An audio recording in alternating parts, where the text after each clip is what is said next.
Good morning, welcome to CATEX-TV. My name is Frank Fortunato. This is a live broadcast from Princeton, New Jersey. Today is Thursday, July 22nd, 2010. It's 11:30 a.m. Eastern Daylight Time in the U.S., it's 4:30 p.m. in London, it's 12:30 p.m. in Hamilton, Bermuda, and in Mexico City, it's 10:30 a.m. If you need to reach us during this broadcast, you can phone in toll-free at 1-866-67-CATEX. Overseas, our AOL instant mail address is CATEX-TV. On this day in history, in 1934, John Dillinger was killed outside of a movie theater in Chicago by FBI agents. Today's birthday, former Senator Bob Dole is 87 years old today, a member of the greatest generation for sure. Now to our main stories.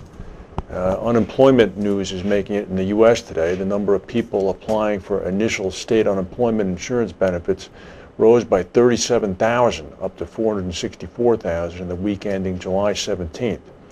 Economists had been expecting an initial claims level of 450,000, so it was 14,000 above that. The 4-week average of initial claims, a better gauge of trends than the volatile weekly number, increased 1,250 up to 456,000. Continuing claims in the week ending July 10th fell 223,000 down to about 4.5 million. Also, existing home sales in the U.S. dropped 5.1% during the month of June. The stock market, however, is up about 226 points. In Fresno, California, there was a terrible bus accident this morning at about 2:30 a.m. Pacific time. A Greyhound bus and 2 other vehicles collided on a highway. 5 people were killed, 4 of them critically injured on the bus as well. The accident occurred on northbound California Highway 99. There are 2 potential tropical storms brewing in the Caribbean. The Bahamas are going to see heavy rain, as we spoke yesterday with the storm that went over Haiti and the Dominican Republic. That heavy rain is going to spread into northern Florida by tomorrow.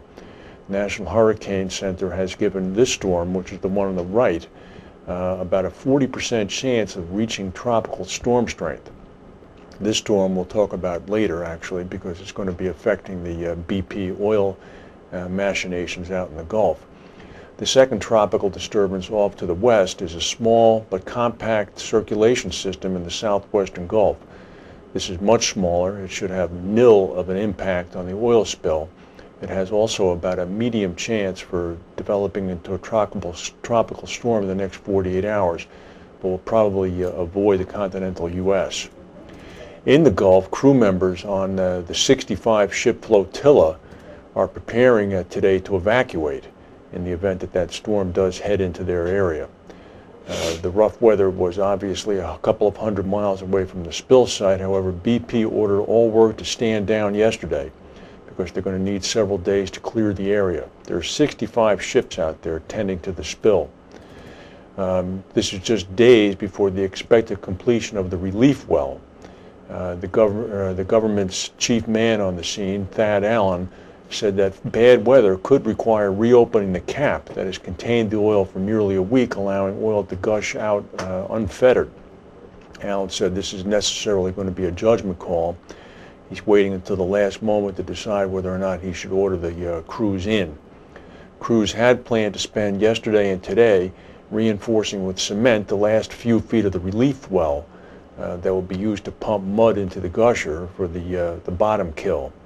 BP has put that task on hold, and they've installed something called a temporary plug. It's actually called a storm packer deep inside the new tunnel in case it does have to be abandoned during the storm passing. Well, the lawyers are getting ready. We've spoken before about how Anadarko Energy and some of the other partners on the BP Deepwater Horizon rig are optimistic that if gross negligence can be proven, they will not have to ante up and pay. Well, many workers on the Deepwater Horizon rig were concerned apparently about their safety in the weeks before the April 20th explosion, but they feared reprisals if they reported any problems. The New York Times is on this. A survey of workers commissioned by the rig's owner, Transocean, in the weeks before the explosion showed that company plans were not carried out properly and that workers often saw unsafe behaviors on the rig. At 9 years old, quote, Deepwater Horizon has never been in a dry dock, one worker told investigators. We can only do workarounds for so long. Run it, break it, fix it. That's how they work, said another worker.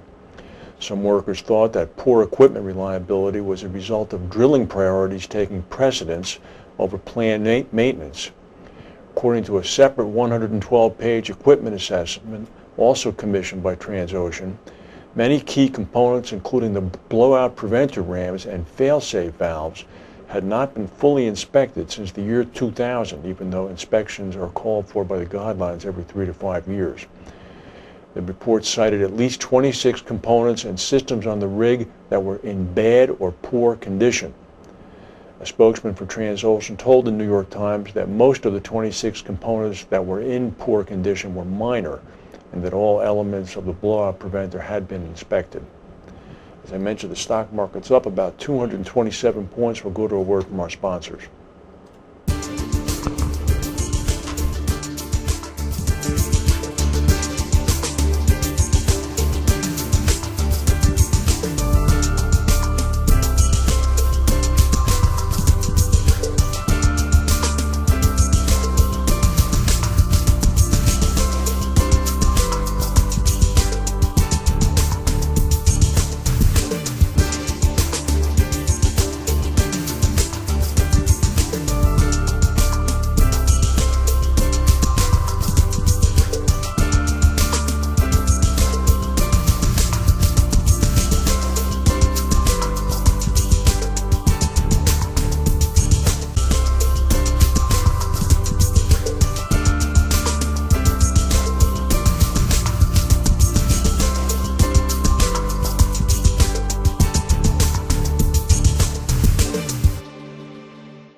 Well, here's some big news.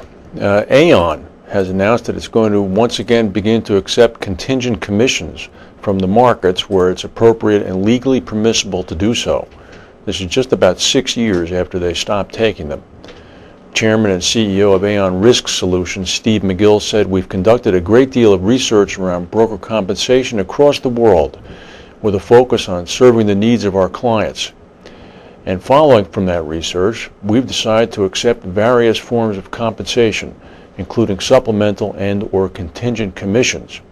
Aon's announcement has already drawn criticism from the largest coalition of corporate insurance buyers. Scott Clark, the RIM secretary, called on Aon to not accept contingent commissions. He said, "Ultimately, we'd like to see the insurance industry as a whole adopt practices that place the broker in a position that best serves purchasers of insurance." And of course, Willis chimed in. London-based Willis has said that it won't take contingent commissions, and today called Aon's stance troublesome and ambiguous. They said, quote, "Aon's overdue and muted announcement floated in midsummer," presumably that means when nobody's paying attention, "should come as a wake-up call to all risk managers and buyers of insurance to reevaluate whether their broker really works for them or for the insurance carrier." That's from a Willis statement. Aon's also making some news with their GRIP product. This is a product that will actually be marketed to leading industrial insurers for a relatively high fee so they can have access to Aon's information. GRIP is an Aon database containing all insurance offers for specific risks and certain